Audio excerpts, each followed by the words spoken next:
Guarantee you, if you stick around, you're going to see a holster like nothing you've ever seen before, because I've never seen anything like it. It may not work. If it doesn't work, I will put up a short video of my failure so you guys can see. I fail all the time, all right? I think a lot of people, you know, especially on YouTube, you see stuff and you see them do something and you say, wow, they did that first try and everything works out for them. It's not true, okay? I'll break the mold. I'll do something different. If this doesn't work, you'll still see a video about it. If it does work, obviously, you're going to see the full-length, great video on how amazing it is. If not, well, you'll see the failure too. So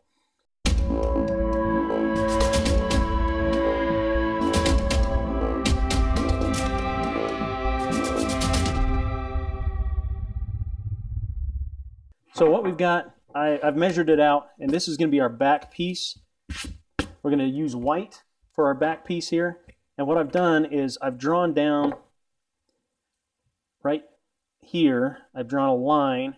And the reason I did that was I want to be able to, when this is hot, I'm going to put it in the press, I'm going to lay the gun in, and it allows me to just kind of line things up just a little bit so that I know I'm going to have enough space on either side.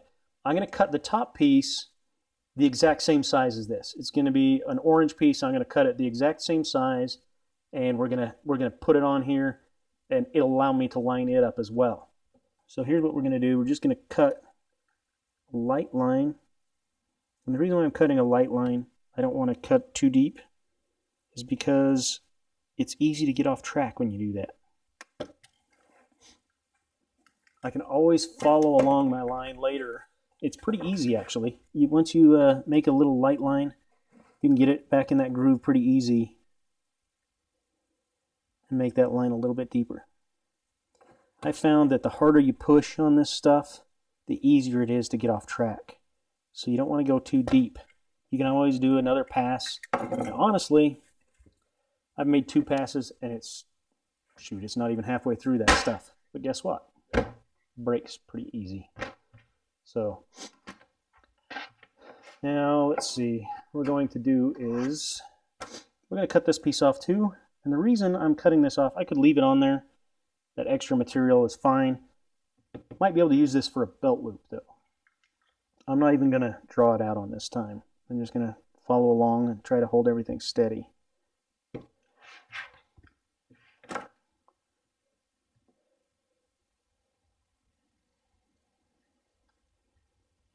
Alright, so we are back and we got to work fast to figure out which way I had everything here. And then this over the top. Get this thing pressed. It has a chain that you can use to tighten everything down. I think I like this better. I can actually grip it. I can squeeze it a lot better with my clamp here. So we're back.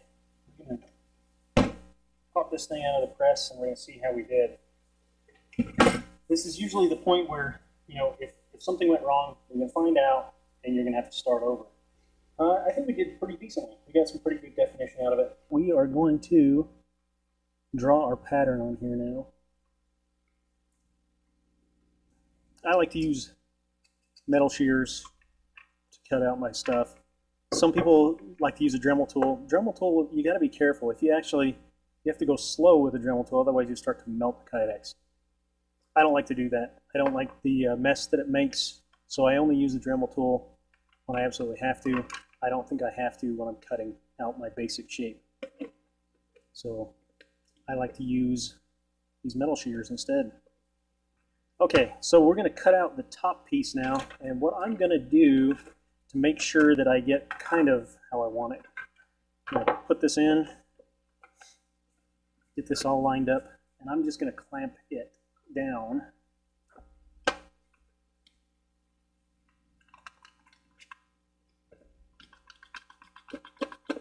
Okay.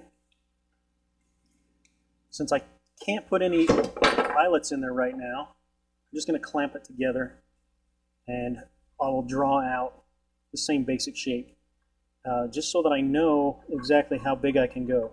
I'm actually going to draw, this is going to be a different shape on the top than the bottom, but this will let me know how far I can go out. All right, so this is just a real basic, rough first cut. Okay. Other people might go for the finished product at this point. That doesn't really work for me, so I do it my way. You can do it your way. This is how I do it. So now I'm going to draw my design, my top design on here, and we're going to get that cut out. We're going to do the finishing work on the top side. So we're going to get the sander out. What I use is, I use my Dremel tool with this little sanding drum, and that's what I use to get it all. And then I will use some fine grit sandpaper to do the edges at the end there to get it a little bit more polished look. Okay. I also have this little, man, I got a lot of stuff. All right. I also have this little buffing wheel for a Dremel tool, and I'll use that on the edges too to clean everything up. It takes a little bit of material off, but not too much. And then we can use the fine grit. Usually use it wet. I use it in the sink with the water running. I'll use it wet, and we'll get a nice polished edge around this. But we're going to draw out our shape first.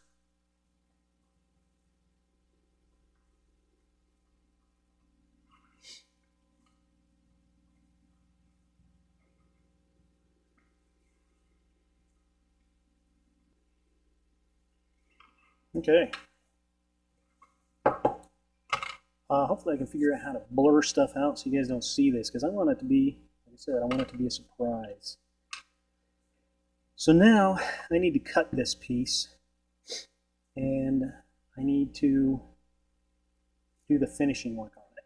So back to the shears, we're going to cut it, and I like to leave not too much, but probably an 1/8, 1/16 to 1/8 of an inch. I like to leave enough that I can have plenty to sand off to do finishing work. Gives me a little bit of fudge room, but I don't want to have too much, okay? Because if you have too much, then you're working forever trying to get down to where you want it to be. Be careful when you're doing this. And I've noticed it's better to have a little bit lower of a speed. You kind of got to play with it and figure out what their best speed is, but too high, it actually starts to melt in a little bit. So you got to be careful with it. So here we go.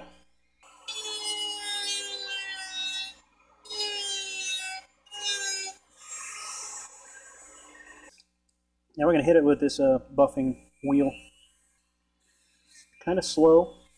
We're trying to clean up all the burrs, clean up the edges. And I will probably hit it at about a 45-degree angle as well, just to smooth off this sharp edge on the top side. So now I'm going to take this. I'm going to use some wet, dry sandpaper. I'm going to go take it, and I'm going to actually do all this in the sink. So I'll come back, and I'll have already done that. I've got my pieces here, top and my bottom piece. I'm going to start out with one eyelet. And I like to start out with one because it's easy to get it into place and get it figured out how we're going to do it. We're using white today. Now, something I like to do, is I think it helps, I'm going to give these a little spritz of WD-40 just to lube them up just a little bit. I think that it helps prevent the rivets from getting scratched up. That's my personal opinion. I think that having a little bit of lube on there really helps them.